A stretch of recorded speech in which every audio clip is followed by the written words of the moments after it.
Bismillahirrahmanirrahim. Assalamualaikum warahmatullahi wabarakatuh. Perkenalkan, nama saya Irdam Deni MT. Saya adalah dosen tetap yayasan di Prodi Pendidikan Teknologi Informasi, Fakultas Ilmu Terapan dan Sains, Institut Pendidikan Indonesia Garut. Pada video ini saya akan menyampaikan terkait dengan deskripsi mata kuliah yang saya ampu sebagai salah satu syarat untuk memenuhi proses sertifikasi dosen tahun 2026 untuk persepsi diri unjuk kerja Tridharma Perguruan Tinggi di bidang pengajaran.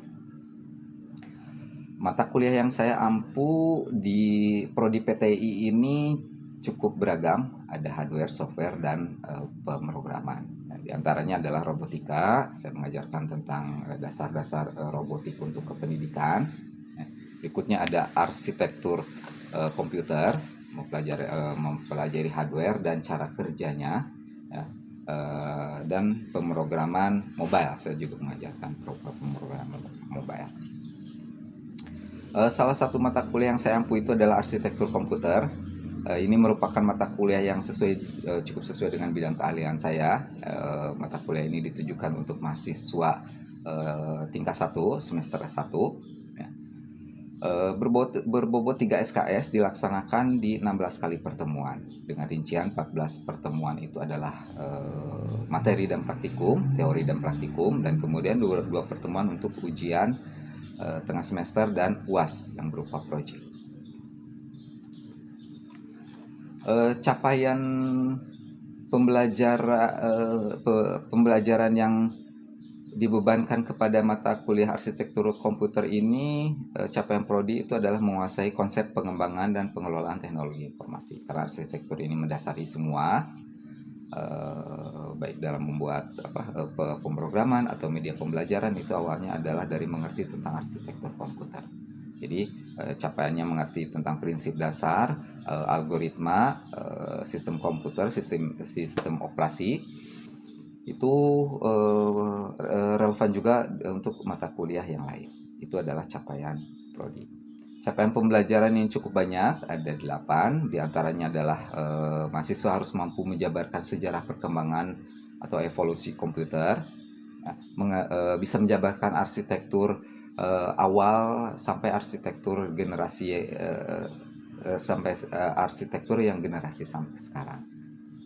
Terus mempelajari juga tentang memori, I/O interface, CPU, bus ya, sebagai komunikasi datanya sampai ke sistem operasi.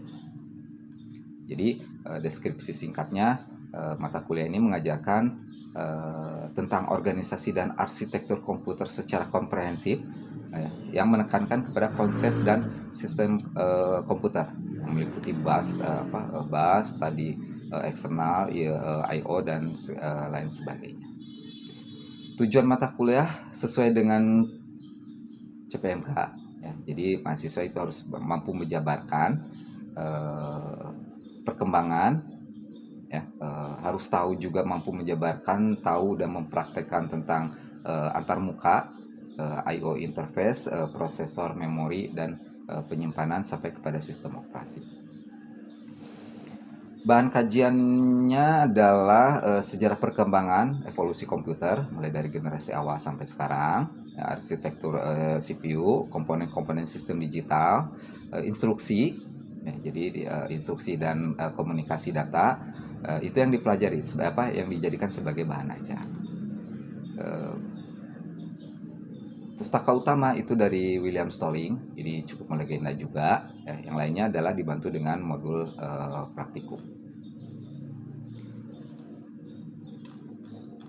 Nah, dalam proses pembelajaran saya menggunakan 3 komponen utama, yaitu delivery, interaction, dan assessment atau DIA. Ya. Untuk delivery, proses pembelajaran yang saya lakukan itu pertama memberikan dulu pemahaman konsep pada mahasiswa, ya, dengan menggunakan berbagai media. Ada buku digital, modul praktikum, video, itu dijadikan sebagai media. Tatap muka hampir keseluruhannya adalah tatap muka dan praktek. karena kuliahnya adalah kuliah praktikum. Nah, untuk interaksi saya menggunakan metode ceramah, walaupun tidak banyak persentasenya. Yang berikutnya ada diskusi. Nah, diskusi ini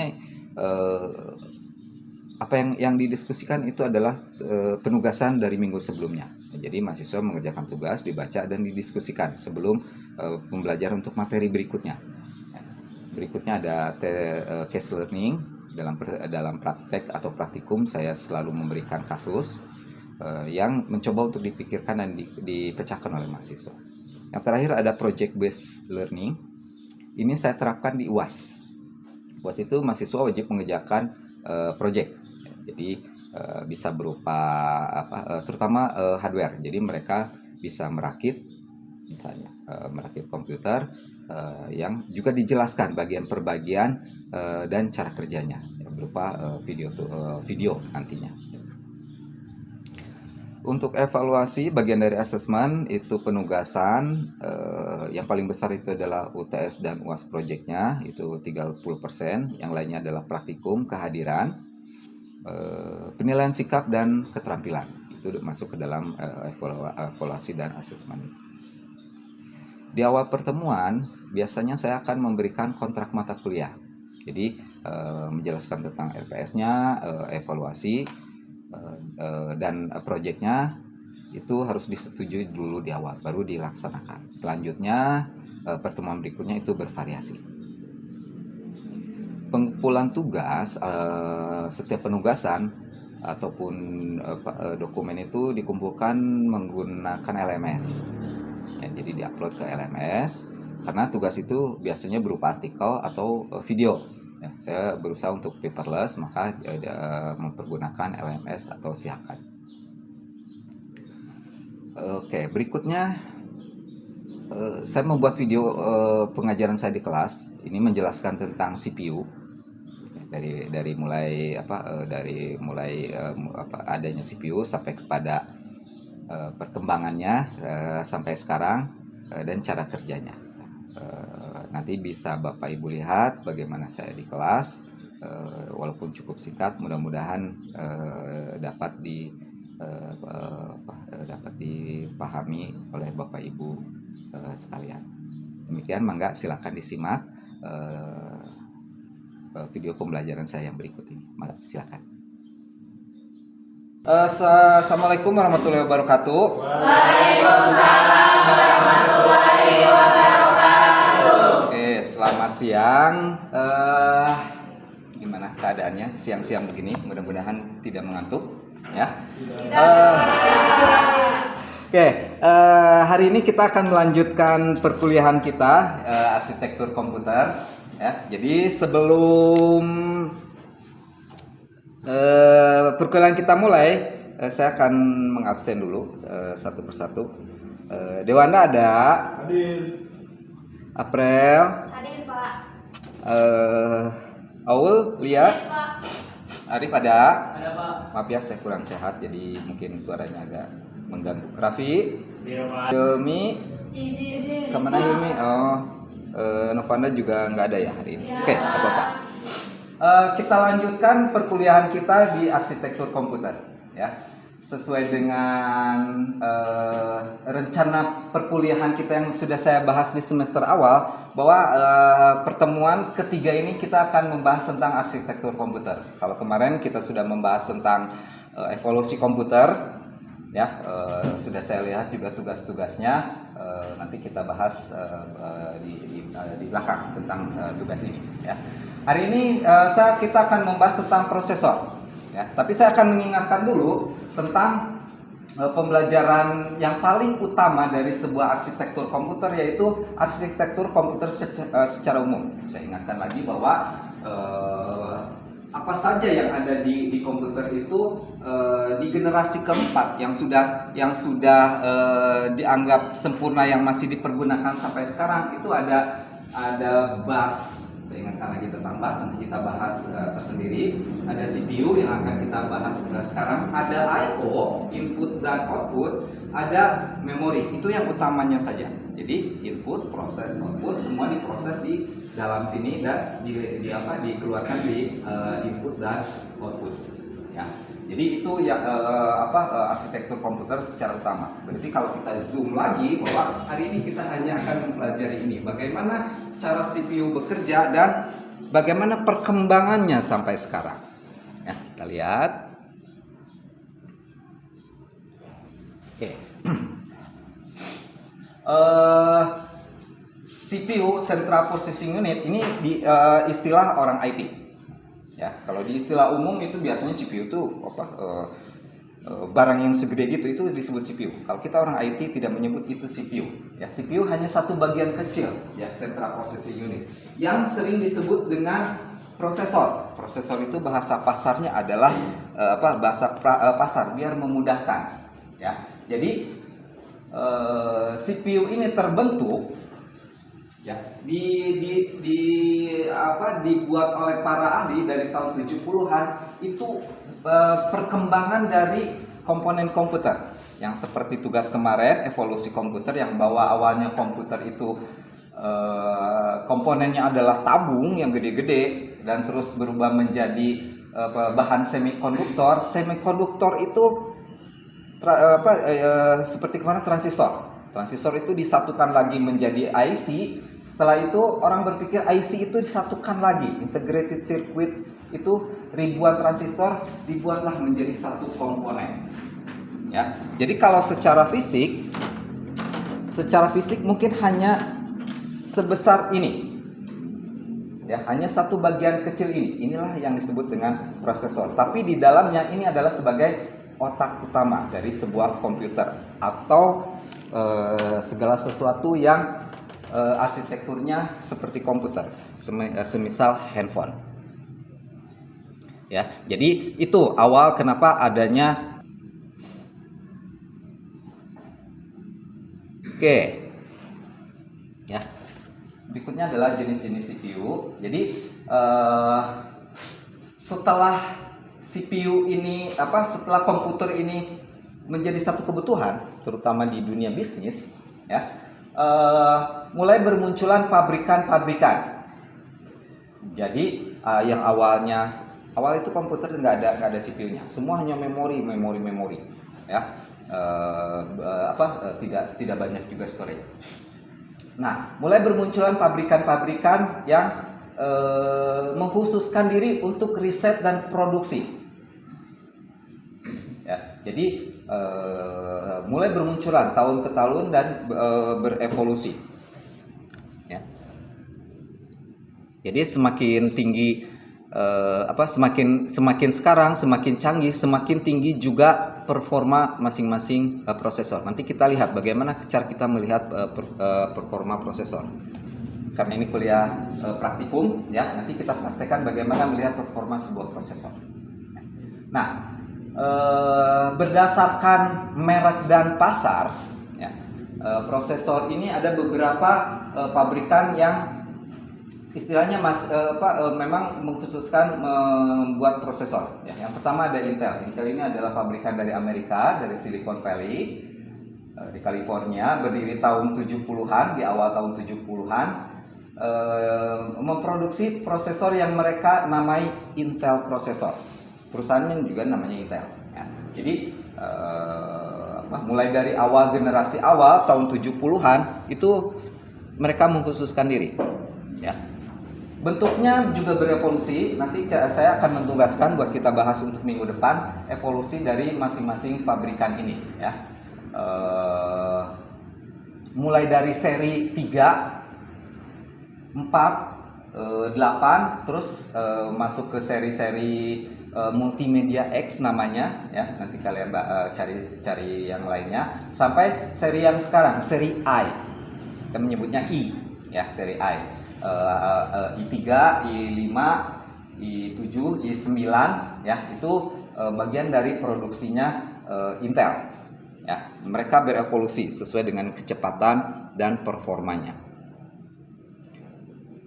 Nah, ketika Intel sudah mulai menguasai pasar, muncullah satu pabrikan baru namanya AMD ya, Advanced Microprocessor, sama dari tempat yang sama yaitu di Silicon Valley, California ya.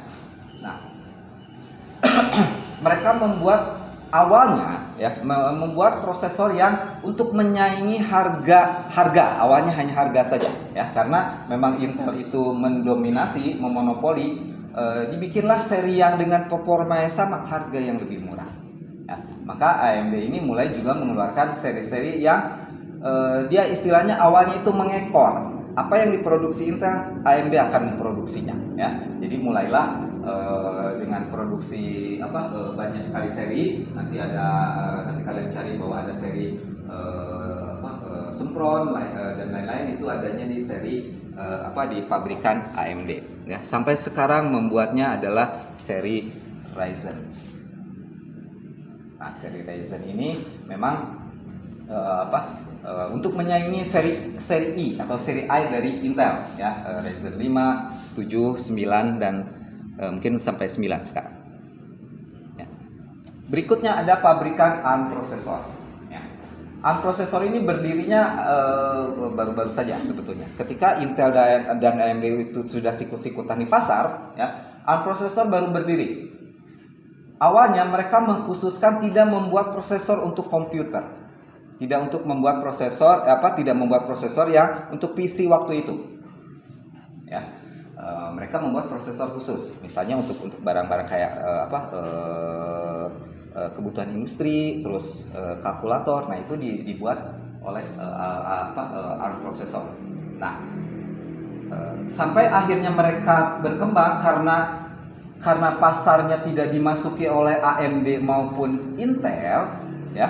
Mereka terus berkembang. Nah, ketika kemunculannya ponsel, di sanalah ARM ini mulai melesat ya. Mereka membuat seri-seri Snapdragon dan prosesor untuk smartphone ya. Jadi Intel nggak main di sana karena ternyata mereka ketika masuk pun itu sudah terkalahkan oleh ARM. Jadi itu pemain yang sangat mendominasi sekarang di bagian prosesor ya. Berikutnya ada Apple prosesor. Kalau ini agak khusus karena Apple ini dia membuat satu paket, ya, membuat satu paket. Jadi komputer itu dibuat dari awal. I/O-nya dia bikin pabrik sendiri, termasuk prosesornya. Ya, jadi keluarlah seri Apple, diantaranya adalah Bionic yang tidak bisa dipergunakan oleh komputer rakitan. Ya, hanya dipergunakan oleh boardnya Intel dan software-softwarenya semua boardnya Apple dan software-softwarenya itu dibuat juga oleh Apple.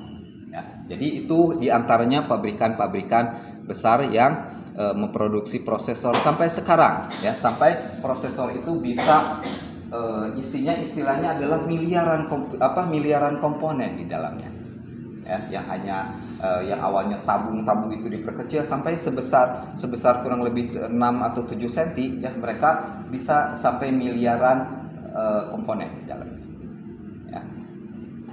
Oke, itu untuk pengantarnya tentang prosesor ya. Saya tidak akan membahas yang lebih dalam karena kita di kependidikan. Jadi kalau saya akan belajar tentang memori di dalamnya, cara proses datanya itu mungkin agak lebih rumit ya. Yang penting kita tahu bahwa ini apa ya, fungsinya untuk apa, dan apa bagiannya dengan keseharian kita sebagai orang IT di bidang kependidikan ya. Sekarang kita akan mencoba mempraktekkan untuk mengetahui apa saja sih yang ada di dalam sebuah prosesor ya. Software yang kita pergunakan itu adalah namanya CPU-Z. Jadi kalau yang belum ada silakan dibuka komputernya, kalau belum ada diinstalkan ya. Kalau yang sudah ada itu silakan dibuka.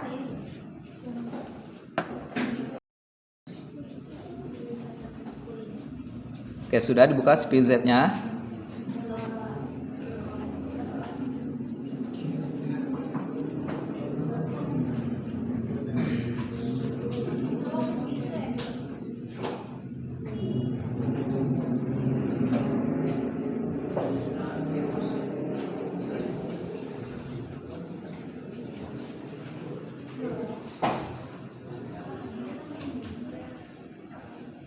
Oke. Kalau kita lihat di CPU Z, ya, sebetulnya untuk mengecek ini hanya mengecek performa dan teknis, ya. Jadi apa saja yang harus kita ketahui secara umum di dalam prosesor. Kalau kita berbicara prosesor core misalnya, kita harus tahu core itu apa. Ya, ada thread, ada cache, ya itu harus tahu. Karena begini, di Intel, ya, kita jangan melihat serinya i3, i7 atau i9 misalnya atau i5. Itu bukan artinya makin tinggi i-nya itu makin canggih, tapi kita lihat berapa kecepatannya, berapa frekuensinya, gitu ya. Nah, untuk mengetahui bisa kita lihat core-nya berapa, kecepatannya berapa, ya. Sekarang coba dilihat di CPU Z-nya, sudah dibuka. Ya. Ini apa saja yang ada di dalam CPU Z? Yang pertama data apa? Yang di prosesor aja. Nama, oke. Nama itu apa di sana?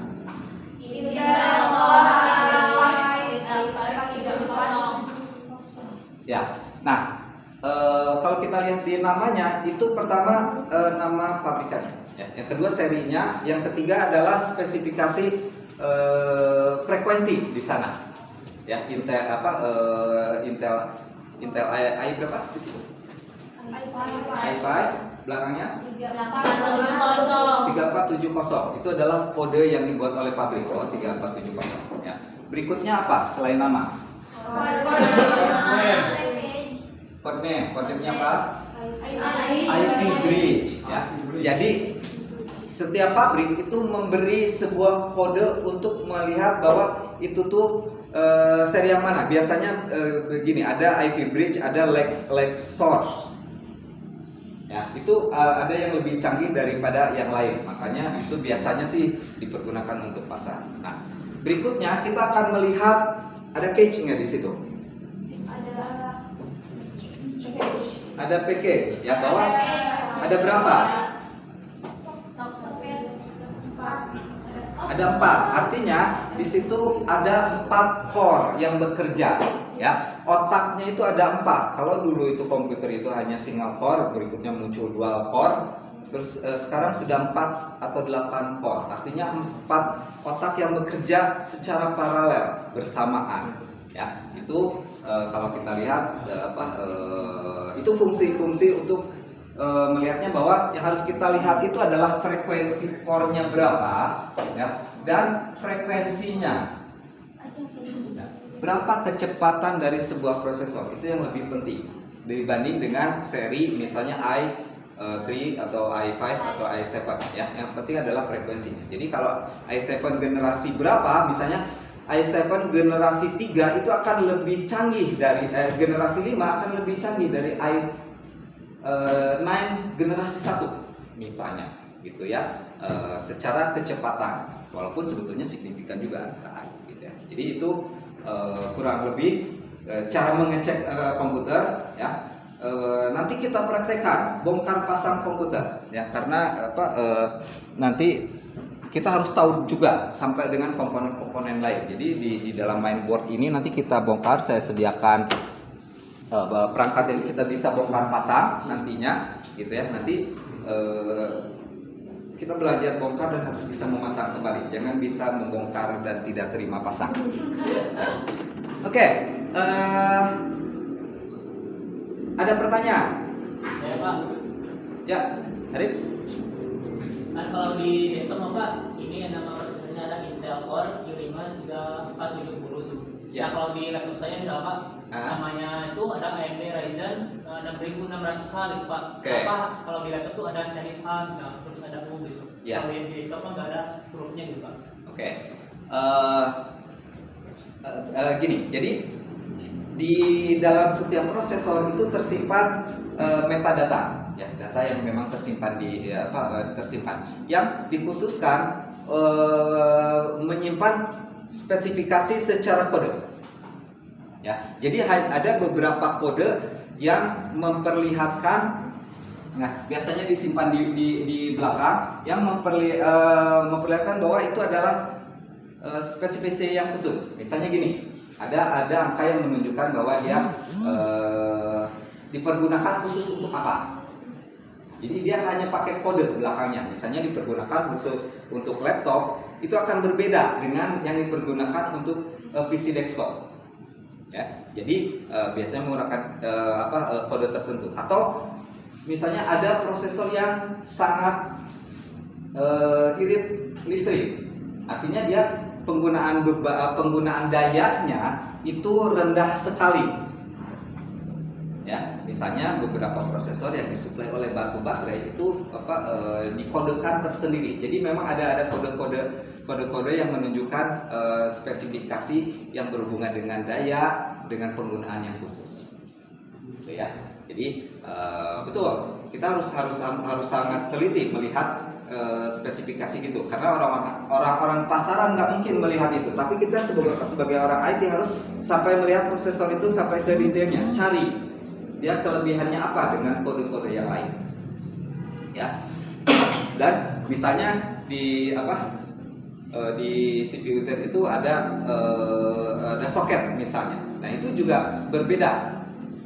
Setiap mainboard itu punya soket tersendiri, ya. Artinya bentuk tata letak kakinya, pinnya itu berbeda, ya, dan harus sesuai dengan perletakannya. Kalau tidak, kita akan salah mengganti atau salah membeli.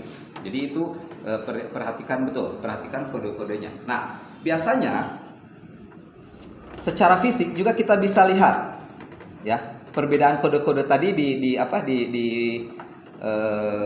bagian fisiknya. Ini juga harus kita teliti. Selain spesifikasi yang bisa kita lihat via software, jadi biasanya agak sama. Di sini dituliskan spesifikasi yang juga dituliskan dalam bentuk metadata. Ya, oke.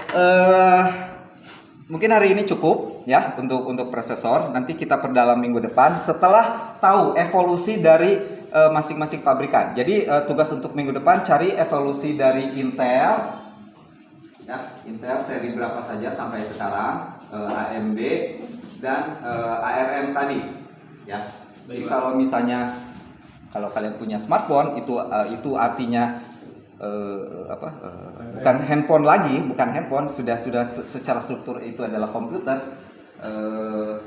Dia sudah punya prosesor, tapi menggunakan ARM berapa sekarang? Yang handphone kalian prosesornya apa? Snapdragon misalnya, ya, Snapdragon. Nah, itu juga berevolusi. Sejak kemunculan handphone, dia juga berevolusi sampai sekarang bisa bisa menjalankan banyak sekali multitasking data. Ya, yang awalnya itu cuma SMS sama telepon saja misalnya. Yang sekarang sudah bisa sambil streaming, chatting dan lain-lain. Itu hasil kemajuan dari prosesor ARM, ya. Minggu depan tugasnya saya periksa. Terima kasih untuk hari ini, ya. Nanti modulnya seperti biasa akan saya sharekan di LMS, ya. Terima kasih. Assalamualaikum warahmatullahi wabarakatuh. Waalaikumsalam warahmatullahi wabarakatuh. Ya, demikianlah video yang saya buat. Semoga berkenan. Terima kasih. Assalamualaikum warahmatullahi wabarakatuh.